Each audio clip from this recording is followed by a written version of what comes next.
Vote পর্ব মিটেছে সেই কবে, কিন্তু এখনও কেন্দ্রীয় বাহিনী থাকার কারণে বন্ধ রয়েছে শিক্ষা প্রতিষ্ঠান। সোমবার এরই প্রতিবাদে আন্দোলনে নামলেন মালদার রতুয়া হাই মাদ্রাসার পড়ুয়াসহ অভিভাবকরা।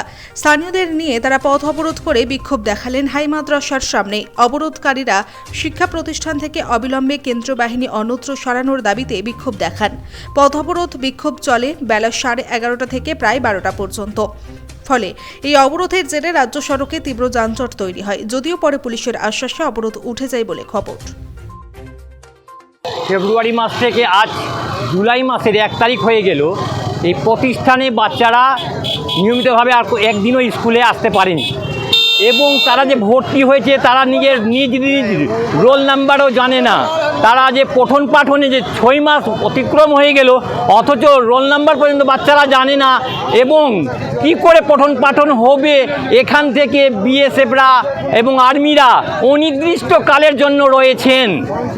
রতুয়া হাই মাদ্রাসার প্রধান শিক্ষক তিনি বলছেন ঠিক এখন বলা যাবে না কবে বিদ্যালয় মাদ্রাসা খুলবে, এই বিষয়ে সঠিকভাবে তিনি কোনো সিদ্ধান্ত নিতে পারছেন। ওনাদের সমস্ত গ্রামবাসীরা অভিভাবকরা একেবারে ঝাঁপিয়ে পড়ল যে কিছু না কিছু একটা শিক্ষকের প্রতি এবং বিডিও সাহেব এবং আইসির প্রতি আমরা দৃষ্টি আকর্ষণ করি যে কিভাবে বাচ্চাদের পঠন পাঠন হবে।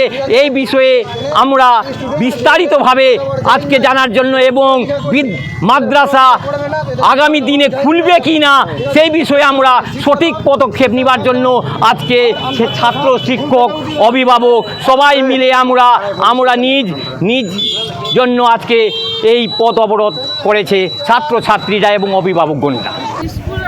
মাদ্রাসা স্কুল আজ 6 মাস থেকে বন্ধ আছে, তাই জন্য আজকে আমরা পথ অবরোধ, বাচ্চাদের পড়াশোনা নষ্ট হচ্ছে, স্টুডেন্টরাও আছে আমাদের সঙ্গে। আমরা লোকাল হয়ে আমরা সমাজের হয়ে আমরা সবাই আন্দোলনটা করছি, নেমেছি বাধ্যতামূলক।